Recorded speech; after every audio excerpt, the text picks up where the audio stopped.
What does absolutely fireproof mean? On the afternoon of December 30th, 1903, the Iroquois Theater on West Randolph Street in Chicago's Loop District was filled beyond capacity for a holiday matinee performance of the musical comedy Mr. Bluebeard.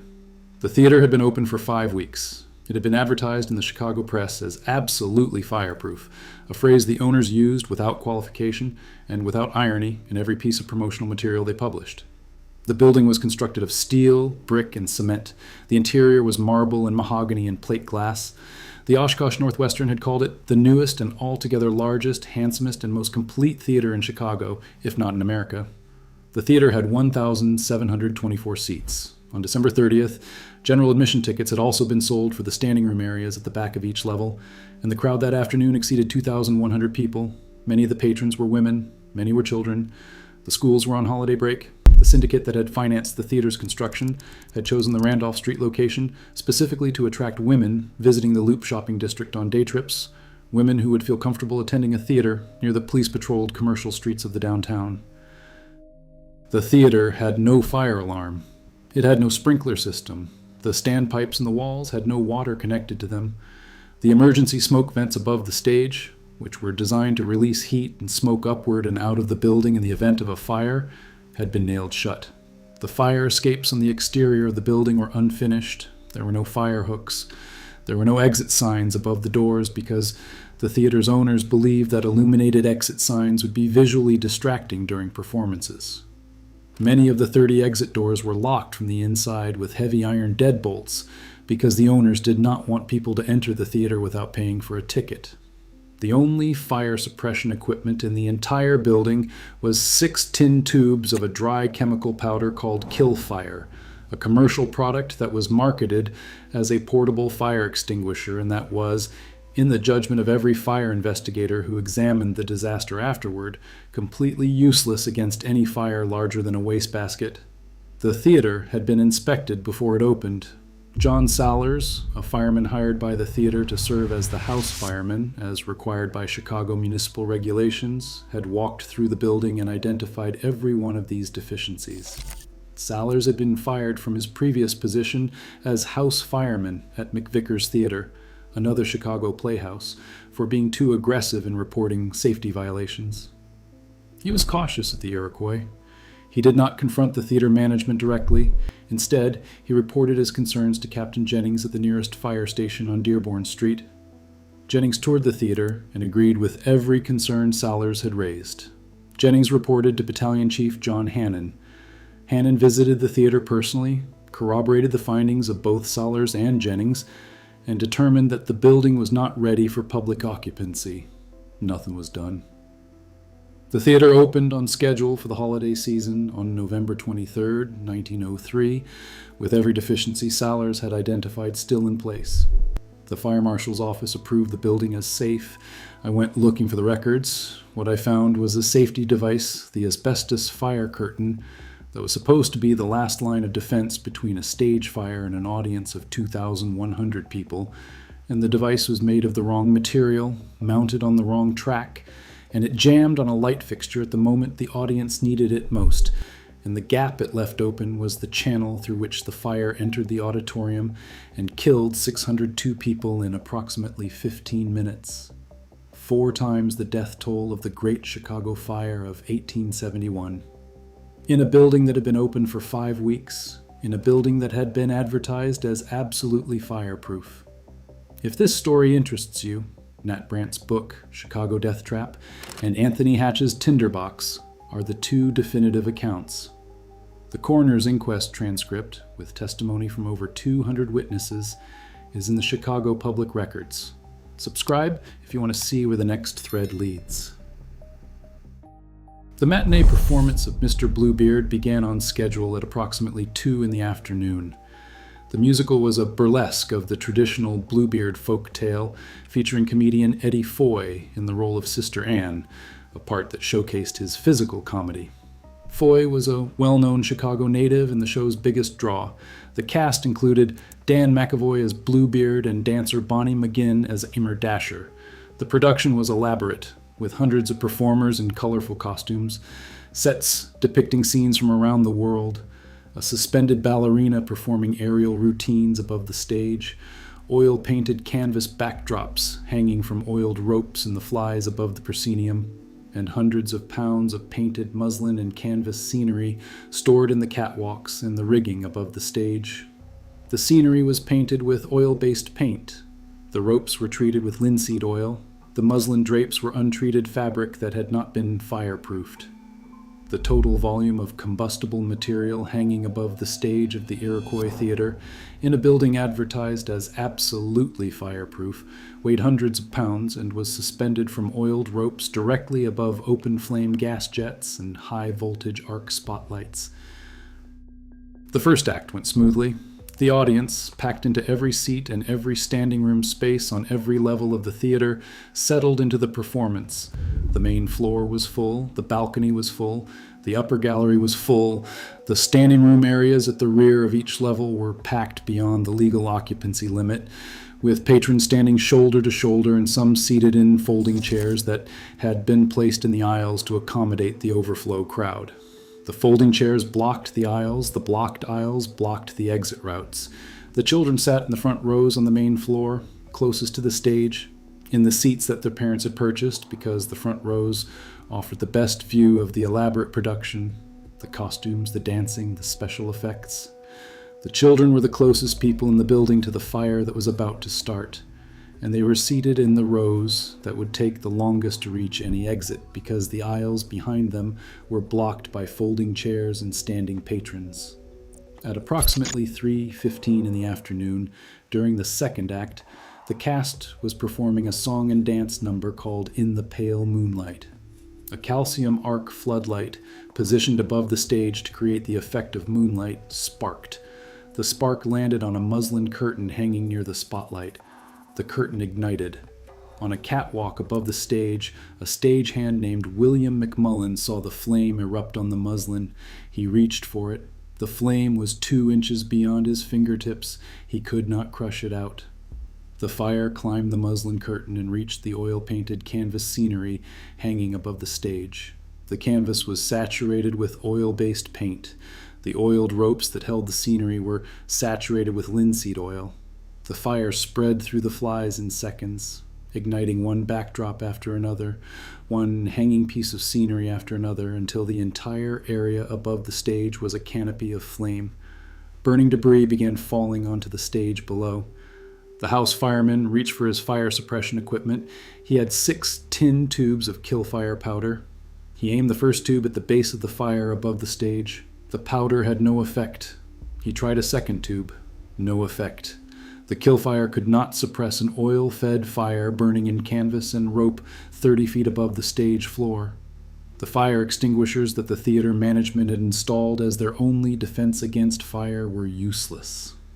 Rachel Madden, an archivist at Underwriters Laboratories who studied the Iroquois fire, described the kill-fire tubes as creating a false sense of security for the theater's owners and staff. The theater had no water hoses. The standpipes had no water. The smoke vents above the stage, which should have opened automatically to vent the heat and smoke upward and out of the building, had been nailed shut during construction and never opened. Eddie Foy was standing in the wings when the fire reached the scenery above him. He walked onto the stage, stood at the footlights facing the audience, and tried to calm the crowd. "Everything is under control," he told the audience. As the words left his mouth, a mass of burning debris fell from the flies and landed at his feet. The audience, which had been watching the fire above the stage with uncertainty, many of them assuming it was a special effect in a production known for elaborate stage tricks, began to understand that the fire was real. Foy shouted to the stage manager to lower the asbestos safety curtain. The asbestos safety curtain was the one piece of equipment in the Iroquois Theater that was specifically designed to protect the audience from a stage fire. The curtain was a large panel hung from a track above the proscenium arch, designed to descend and seal the stage opening, creating a barrier between the fire on the stage side and the audience on the auditorium side. If the curtain worked as designed, the fire would be contained to the stage area, the audience would have time to evacuate through the exits, and the deaths would be limited to anyone trapped backstage. The curtain was the last line of defense. It was the device that made the theater's safety plan viable. Without it, a stage fire had a direct path to the audience. The curtain jammed. As the stagehands activated the mechanism to lower the curtain, it snagged on a galvanized iron bar that held a row of incandescent lights near the proscenium.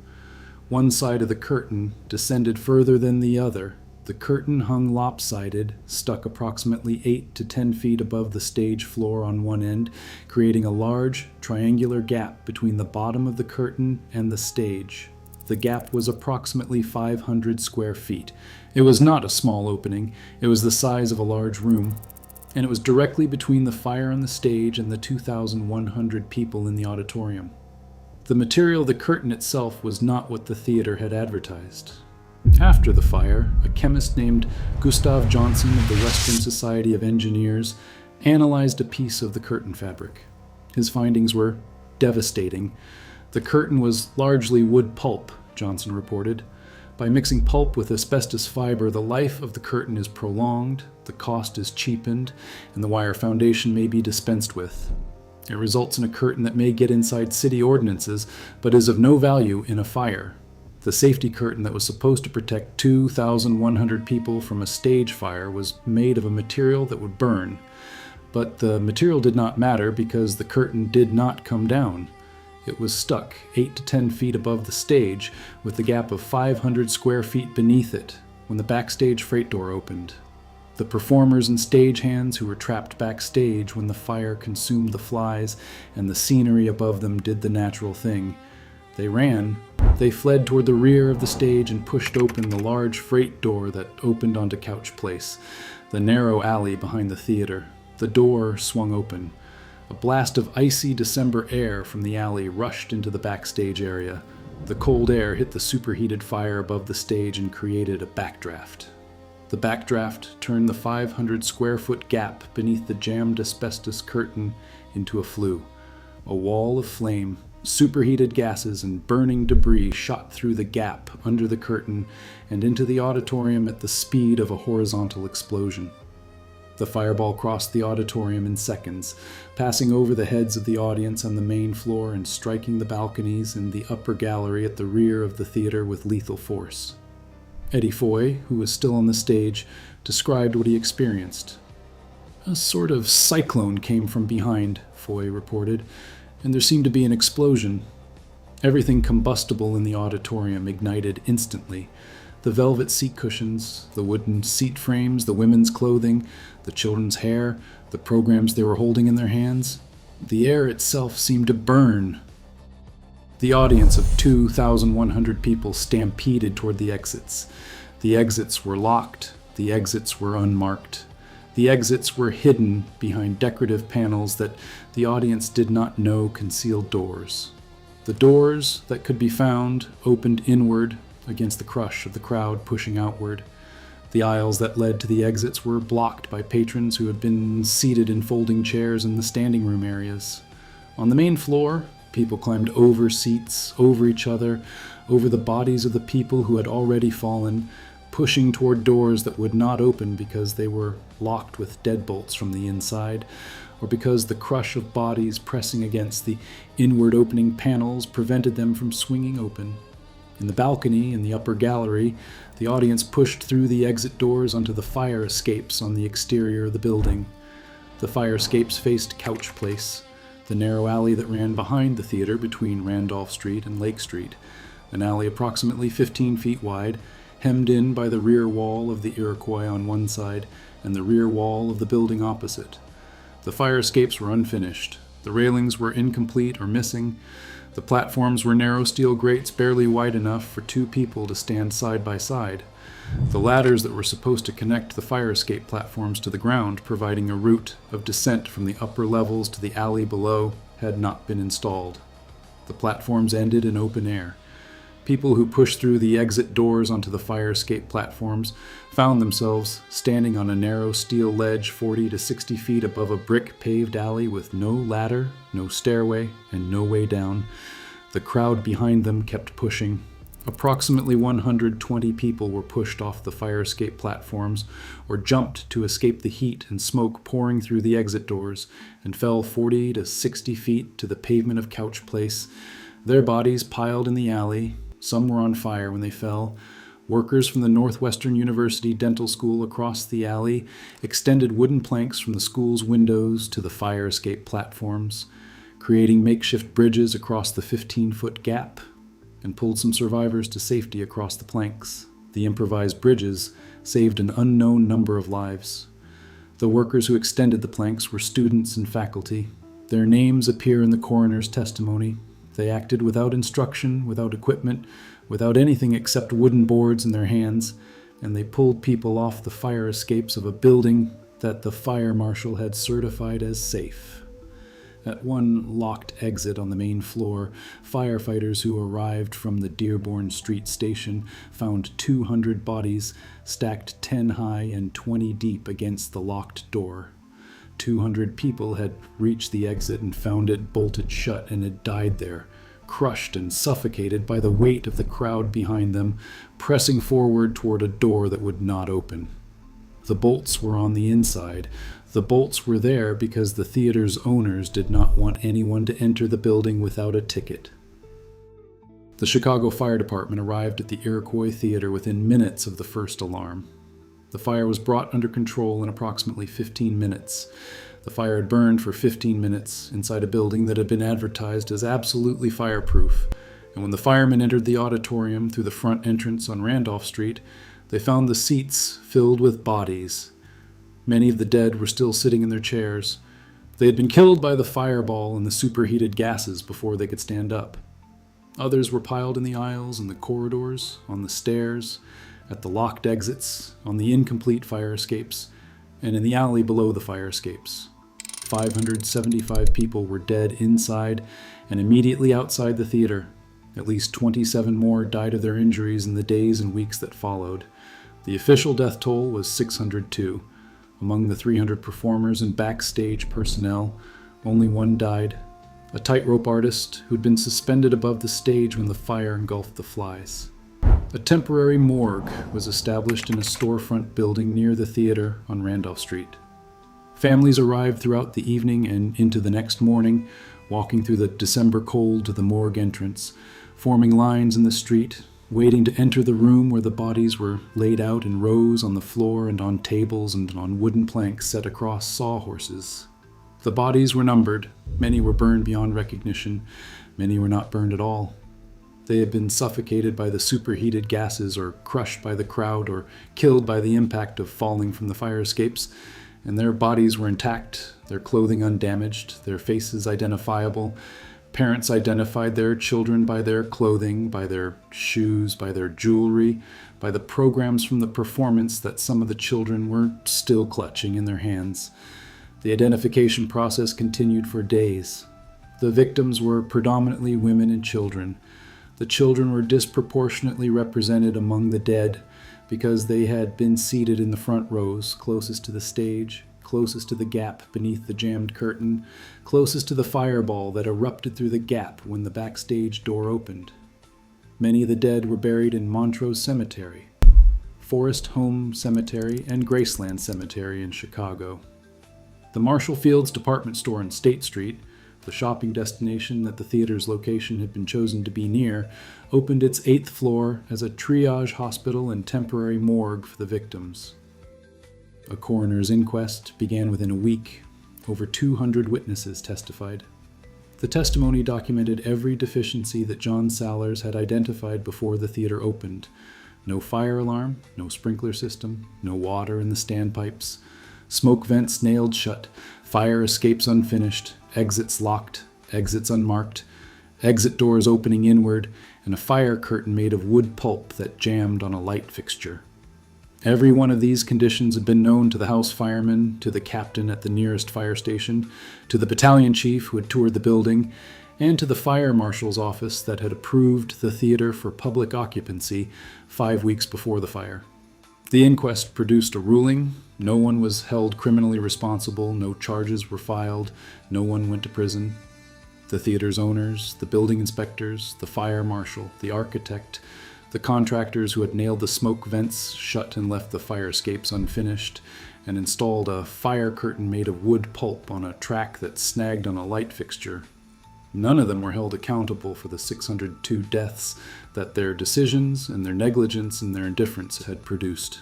The Iroquois Theater fire killed more people than the Great Chicago Fire of 1871 by a factor of 4.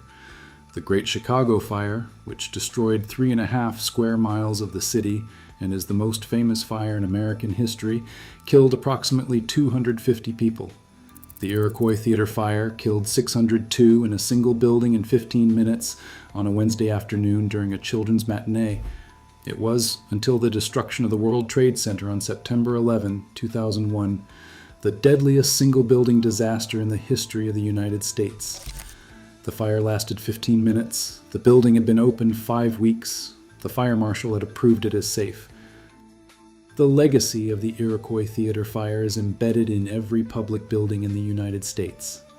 The exit signs that glow above every door in every theater, every school, every office building, every hotel in the country exist because of the Iroquois fire. The doors that open outward in every public building, pushing out against the flow of the crowd instead of pulling inward against it, exist because 200 people died against inward opening doors that the crush of the crowd prevented from opening. The fire escapes on every building, with their completed railings and their ladders to the ground, exist because 120 people fell from the unfinished fire escapes of the Iroquois into Couch Place. The sprinkler systems that are required in every public assembly building exist because the Iroquois had none. The panic bar, the horizontal push bar on every emergency exit door in every commercial building in the country, was invented by a hardware salesman named Carl Prinzler, who had originally planned to attend the matinee of Mr. Bluebeard on December 30th, 1903, and did not go. Prinzler, confronted by the death toll, designed a mechanism that allowed a door to be locked from the outside to prevent unauthorized entry while remaining openable from the inside by pressing a horizontal bar. The panic bar has been installed in every public building in the United States since the early 1900s. Every time you push a bar to exit a building, you are using a device that was invented because 602 people died in a theater where the doors were locked and the curtain jammed and the vents were nailed shut and the fire marshal said it was safe. I started with a question: what does absolutely fireproof mean? At the Iroquois Theater on West Randolph Street in Chicago, it meant a building with no fire alarm, no sprinklers, no water in the standpipes, locked exits, unmarked exits, inward opening doors, nailed shut smoke vents, unfinished fire escapes, 6 useless tubes of kill fire powder, and a fire curtain made of wood pulp that jammed on a light fixture and left a 500 square foot gap through which a backdraft fireball entered the auditorium and killed 602 people in 15 minutes. Absolutely fireproof meant that the house fireman identified every deficiency before the theater opened and reported them to his captain, and his captain reported them to the battalion chief, and the battalion chief confirmed them, and nothing was done. And the theater opened on schedule, and the fire marshal approved it, and the owners sold tickets to a standing room only crowd of 2,100 people, many of them women, many of them children, and locked the exit doors behind them so that nobody could get in without paying. The Iroquois Theater was rebuilt after the fire and operated until 1925, when it was replaced by the Oriental Theater, which today is the James M. Nederlander Theater on the same site at West Randolph Street. A plaque on the building marks the location. The names of the 602 dead are in the coroner's records, in the cemetery registries at Montrose and Forest Home in Graceland, and in the Chicago History Museum collection, which holds photographs of the burned auditorium, the stacked bodies at the locked exits, and the alley where the 120 fell from the fire escapes. The evidence is there. The curtain that jammed is not there. The curtain burned. The light fixture it snagged on is not there. The theater that held it is not there. What remains is the code, the exit sign above the door, the panic bar beneath your hand, the door that swings outward when you push it. Those are the Iroquois Fire's monument. The 602 people who died to produce that code are in the ground.